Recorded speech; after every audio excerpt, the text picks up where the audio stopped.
अस्सलाम वालेकुम नाज़रीन, मां यहाँ बरकत बलोच ऐं तव्हां ॾिसी रहिया आहियो काश न्यूज़। हिक नज़र हेडलाइंस ते।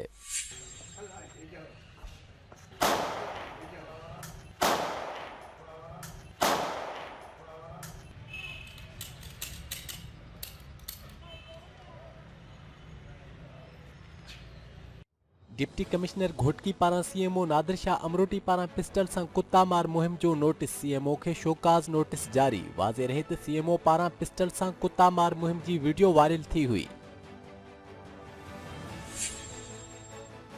तंगवाणी टाउन इंतजामिया जी लापरवाही सबब हैबत शहीद रोड ते सीवरेज जो गंदो पानी जमा थी वियो। शहरियुनि खे सख्त मुश्किलात। काश न्यूज़ अॻियां दाहों।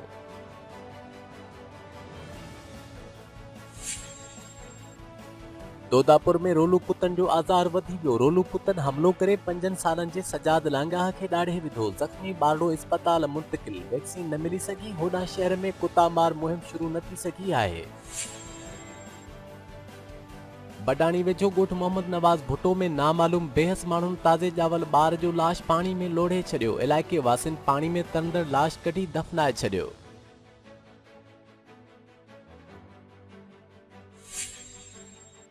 हालाणी वेझो ॻोठ होत खान जलबाणी जे रहवासी ॻोठाणनि जो पुलिस अहलकार पारां 6 एकड़नि ते मुबैना कब्ज़े ख़िलाफ़ प्रेस क्लब हालाणी अॻियां एहतजाजी मुज़ाहिरो। एहतजाज कंदे अब्दुल लतीफ़ जलबाणी, मुस्मात हबीबा, मोहम्मद नफ़ीस जलबाणी, शफ़ीक जलबाणी सहाफ़ियुनि अॻियां दाहींदे चयो त पुलिस अहलकार मुबैना हथियारबंद ज़मीन ते विहारे छॾिया आहिनि। हुननि मुतालबो कयो त फ़ौरी तौर ते ज़मीन तां कब्ज़ो ख़तमु करायो वञे।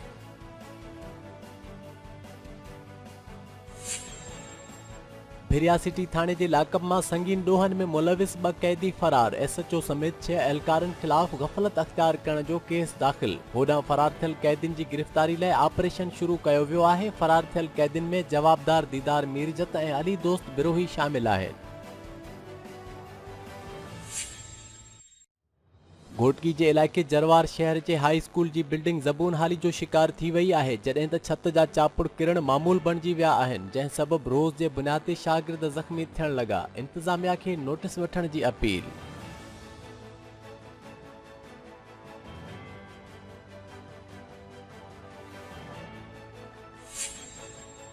तलहार में गैस जी लोड शेडिंग ऐं घटि प्रेशर ख़िलाफ़ शहरियुनि जो एहतजाजी मुज़ाहिरो, बुख हड़ताली कैंप क़ाइम। गैस जे घटि प्रेशर ऐं लोड शेडिंग सबबि घरनि में चुल्हा थधा थी विया।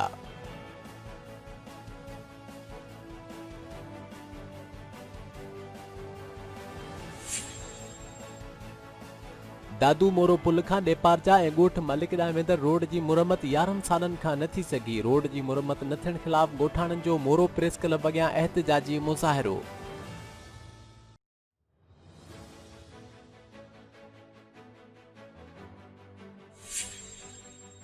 रेती शहर जे इलाइक़े नई रेती जे रहवासी हाजी बहार जत जो पुट ख़िलाफ़ एहतजाजी मुज़ाहिरो। संदसि चवणु हो त पुटु नाफ़रमान बणिजी वियो आहे, जंहिं सबबि हू सख़्त परेशान आहे। संदसि कयल नुक़साननि जो अज़ालो करण लाइ माण्हू खेसि तंग कनि था। रेती पुलिस खां पुट खां जिंद आजी कराइण जो मुतालबो।